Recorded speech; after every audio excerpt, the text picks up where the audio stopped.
Hey guys, my name's Amy LeSage, and welcome to the Found and Refined podcast. We are on Ep.6, which is super exciting. And I'm just happy that I got past the 4 episodes stigma that most people get caught up there and they just kind of trail off. So, like, my goal was like, you better hit it, get to the 4 and surpass it because you're not giving up. You're already started the footsteps and walking the way that God's telling you to walk.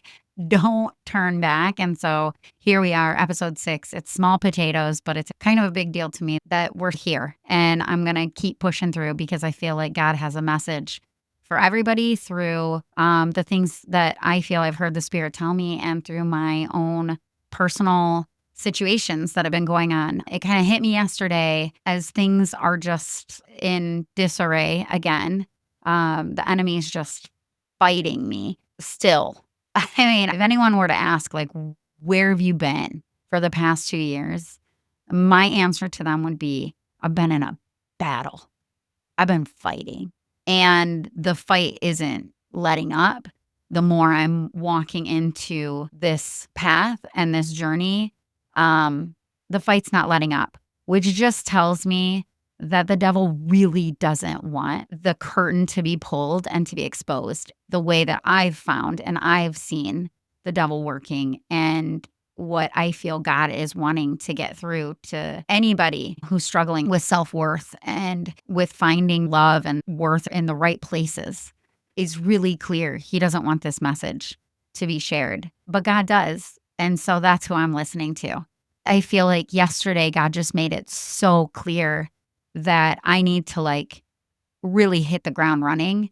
No more timidness, no more discomfort, no more self-conscious, like I haven't done this and I don't know what I'm doing. It's clear I don't. It's skippy, it's glitchy, it's choppy. But those things, hopefully I'll figure out on the way or you'll get used to somewhere in there. It's all going to work out. But I'm done worrying about that stuff and we just need to get going. I printed off all of my notes over the past 2 years, pretty much. We're going to be hitting 2 years in August since this journey started. And I'm not even kidding you. The notes are it's like this many, like stacked. I was like, holy cow. And some of them are just little bits. Some of them are pages. Like he's just been throwing stuff at me to give to you, to give to myself, honestly, to give to myself first, to teach me first, which I've been learning. Jesus was a teacher when he was here. God never has stopped teaching. He is still teaching to this day. He is teaching, he is speaking, he is guiding people. That didn't stop when Jesus went and ascended into heaven. That's still happening today. And he is teaching me things all the time. Don't let that be lost on you. That's a big deal. That's a really big deal that he's still talking to us and wanting to communicate with us and wanting to teach us and guide us. That's a big deal. So you guys know a lot of my past and you've been filled in on that level up to the point of where this journey kind of begins. After I asked for his help, he started pouring information into my head. Like I said, I would have to pull over and write it down because I knew I wasn't going to remember it and I knew it wasn't my own thought. If it was my own thought, I would have it saved in my memory. But this was coming from an outside source, from an inside source, from the Spirit. But it wasn't my words. It wasn't my thought. So I wrote all of these things down and I've been continuing to write all of these things down. And that's what these pages are. I've never printed it off. It's always been this overwhelming task to know that I've got to actually go through all of that. There's a lot there. So yeah, I buckled down and did that. But as for today, I found a post in my notes. I went to the first one. And this is where God is really trying to get to my soul. At that time in life, I was seeking my worth and confirmation of love. I was seeking that from outside sources. I was seeking that from my relationships, from the people around me, and through things, clothing specifically. I've always loved fashion. I've always loved clothing. And I let that define my worth in a really bad way. I knew I had a problem.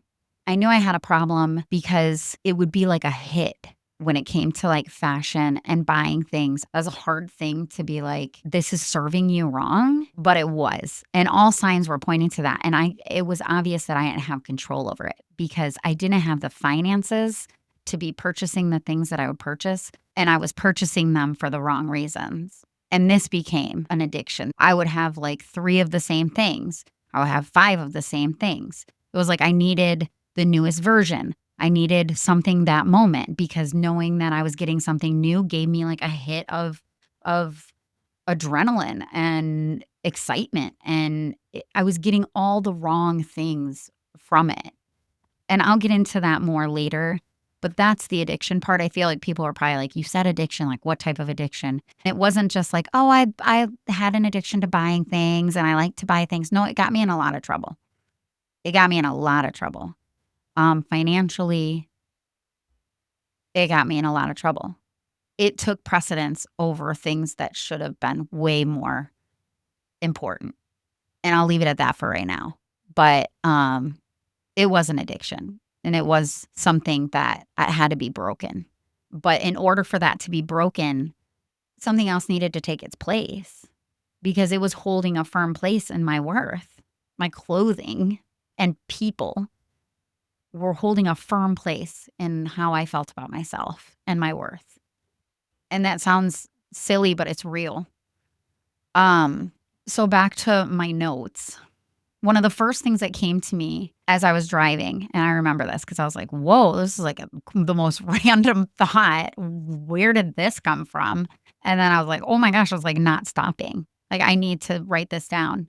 So I'm just going to read this to you because that's how it came in and that's how I feel like it's supposed to be said. It's not what's on the outside that matters.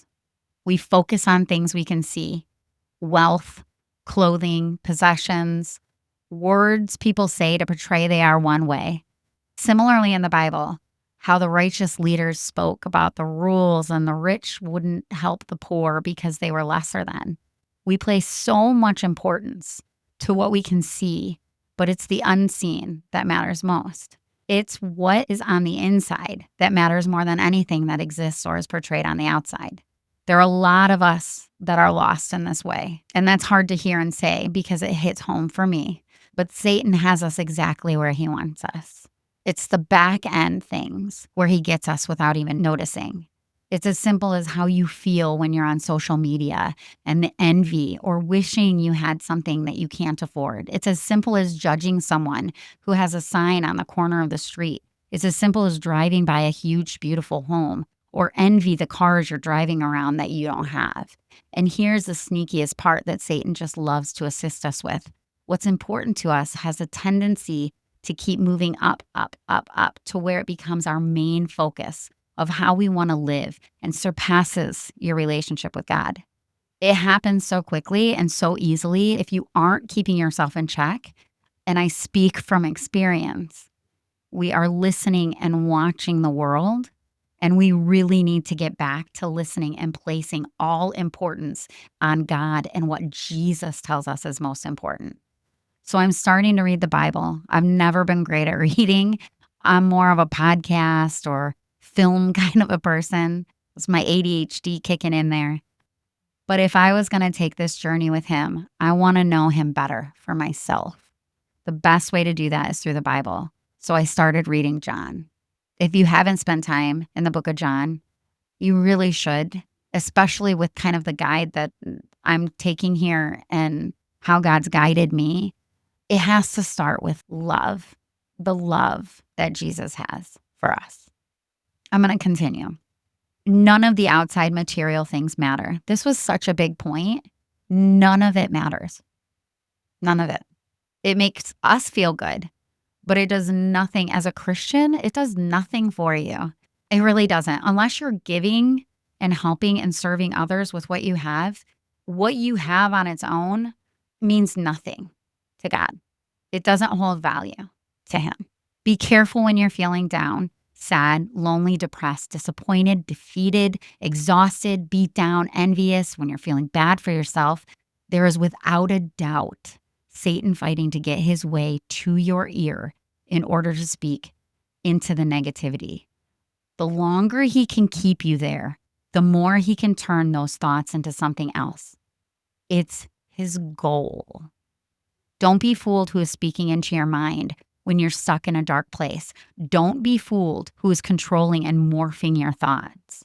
I know this too well. I've been there, and Satan has managed to have a field day on my worth, on my value, on my perception. And it wasn't because I openly went to him.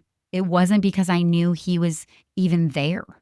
Don't be fooled that if you're a Christian and say you believe in God and trust that Jesus died, that the devil isn't fighting every second to sway your attention somewhere else, to confuse you with your own thoughts. That's how he works. And when you're at a weak point, physically, mentally, or both, he can't wait to challenge you. He's just waiting. Don't be fooled by this. I'm reading the Bible and I'm learning so much, and I've heard this time and time again. But the other day, it hit me in this conversation with what I'm saying. The devil came to Jesus when he was at his weakest point, starving, hadn't eaten in 40 days. He was in the wilderness. I'm sure he was mentally and physically exhausted. And he tempted him and he challenged him. I don't think the Bible could be more clear in warning us Satan comes for you when you are at your weakest points. He turns real situations against you. He pressures you over and over until you tell him to leave. If you're anything like me, you aren't prepared for this. You're down, you're upset, you're having real feelings. But where we need to remember to go right away in those moments is straight to God. I can't tell you how much I pray in one day for him to help me, heal me, protect me, be with me, give me peace. And don't get it twisted that I'm trying to point out how holy I am. No, that's to point out how much I sin, how much I'm tempted, and have become in the habit of letting my emotions take over, which in turn left me vulnerable, which allowed Satan to speak nasty thoughts into my head, which I then believed to be truths. And I've experienced firsthand the havoc he's wreaked on so many parts of my life just by speaking into one negative thought, which turned into another and another. I hope I'm getting this point across of how easily accessible our minds become to the enemy when we aren't aware or when we are at a point of complete exhaustion. It's real. It's real. We can't get away from it. But what we can do is recognize it and immediately turn to God, which means pray out loud, in your car, in your head, with your eyes open, with them closed, on your knees, with your hands lifted, folded, cupped, however you want to talk to him. It doesn't matter. Just talk to him. Tell him you're frustrated. Ask him for help. When something goes right, thank him. When something goes wrong, cry out to him. Ask him for healing. Ask him to take away the pain. Ask him to help with patience. I'll do that out loud with my kids in the car because they need to know.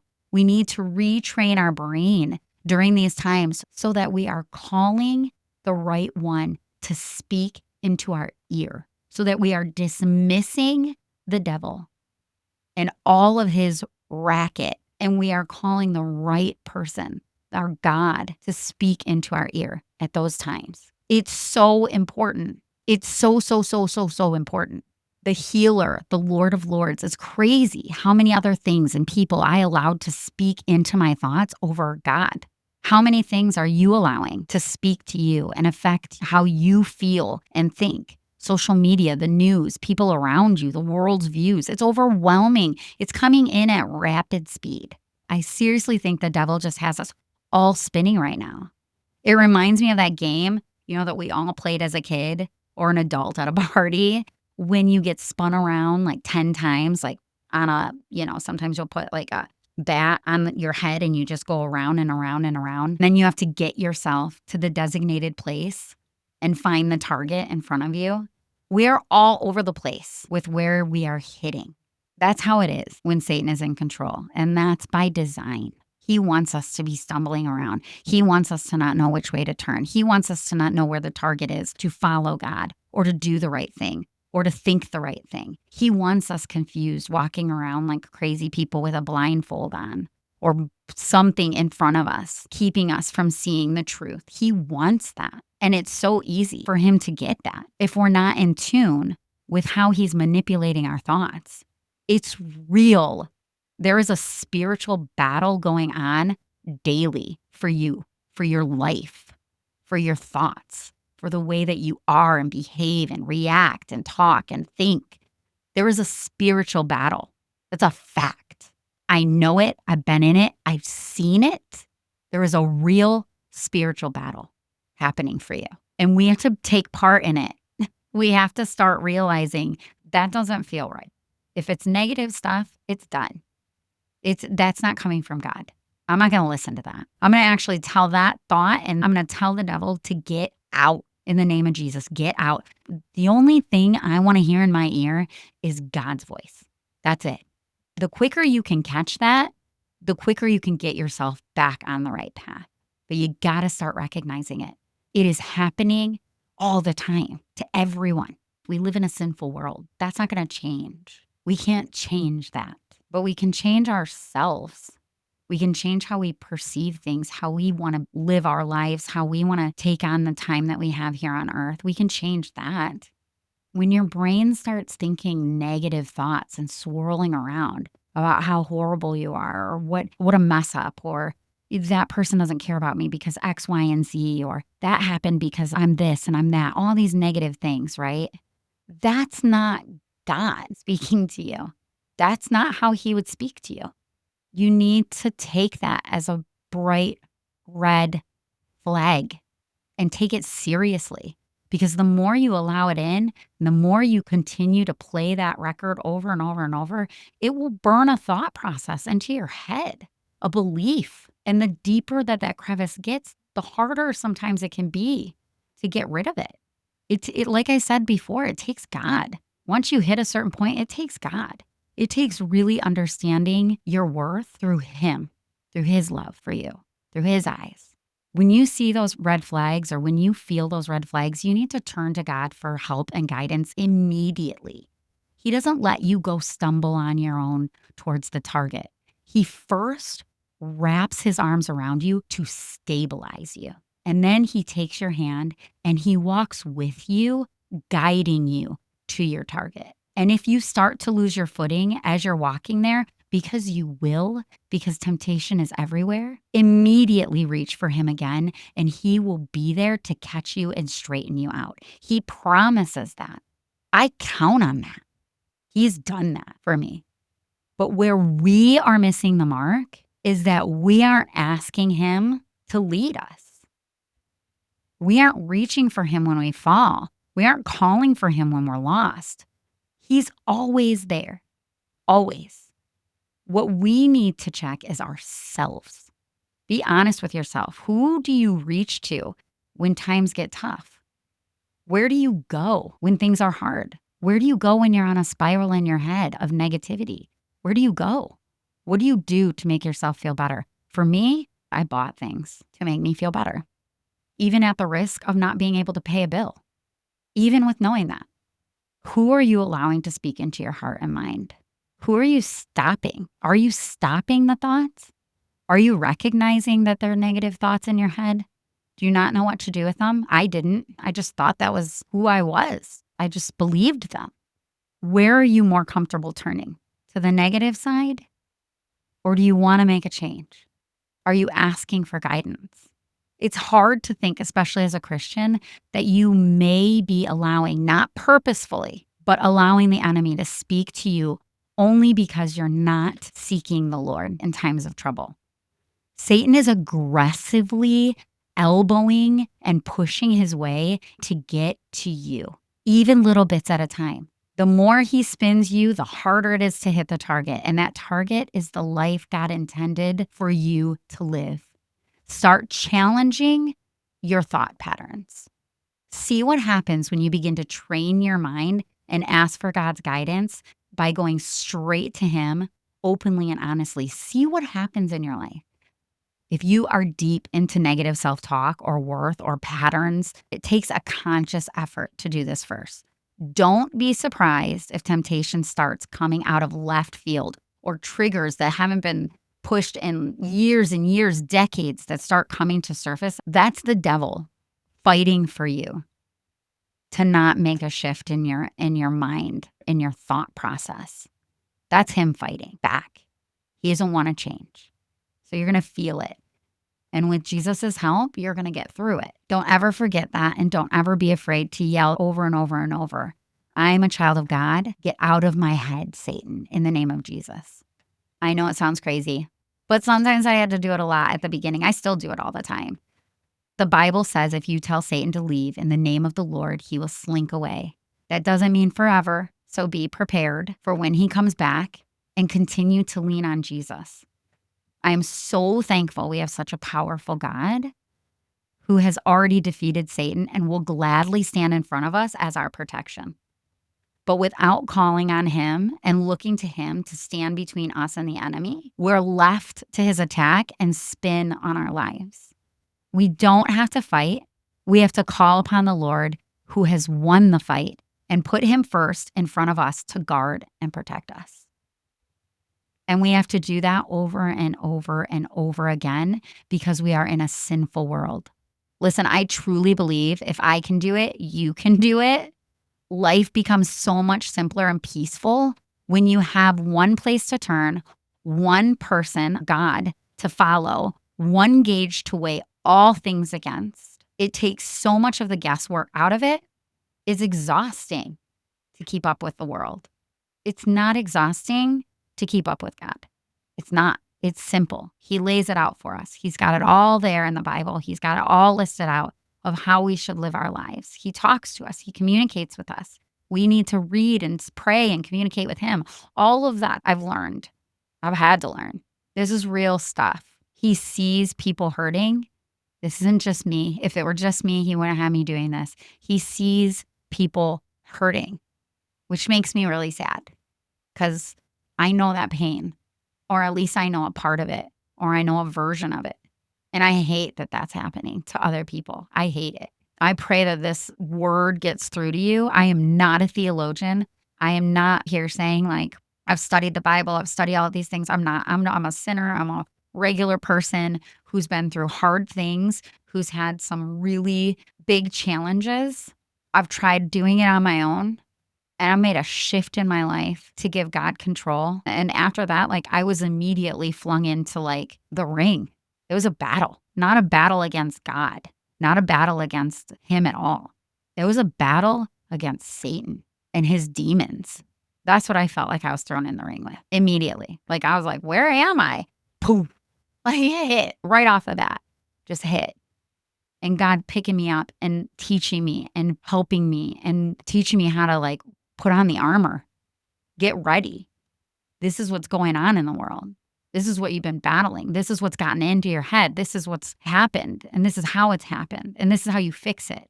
And this is where you go from there. I've been in the boxing ring for years, but I'm getting better and better and faster at putting on the armor of God almost immediately. The second I can just feel it coming, I'm in tune with it. I'm aware now. I've done too much to get to this point. I'm counting on God to get me through it. I'm counting on God to defeat him over and over and over and over again. I'm counting on him to protect me, and he will, and he has, and he'll continue to, and he promises to. But I'm doing my part too. We all got to do our part. This is a cry out from God to say, this isn't how you're supposed to be feeling. This isn't how you're supposed to be getting through life, feeling unworthy and feeling lesser than. It's not how I created you to feel. You're going to the wrong places. And this journey really started there. There was so much work to do. And I put in the time. And that's not to give myself like a big pat on my back, but I am proud of that. I put in the time and the effort and the fight so that I could get up and learn. And then another thing would hit and I would have to get up and learn from that And what did I learn? What did I learn? What is he teaching me? What do I need to go through to rewrite, to make different? Where did I go wrong? And how do I rewrite that with God? And he taught me, he's been teaching me. But ultimately, that's for you. It makes me emotional because it's for you, because he loves you so much, that he really wants you to know this, and he really wants this to stop. And I know that he'll get this to whoever needs to hear it. I know that. I'm so confident in that. I know that. Even if it's one person, he'll get it to them. If you're in a negative space, there is a way out. There really is. And Jesus is that way. And really understanding his love for you is the first place you need to go. And that's what I had to realize. I'd gotten it all wrong somehow, being a Christian and growing up in a Christian household and being surrounded by all of it, believing all of it. I missed a huge part. And my dog's crying, and I've got kids that need to be watched. So I'll come back to this later. Thank you for being here. Thank you for putting in the time. Thank you for coming along on this journey. I really hope that you join me, and I'll see you next time. Bye. Thanks so much for tuning in. If you enjoyed this episode, please like, subscribe, or share it with your friends. And as always, keep revisioning the world around you.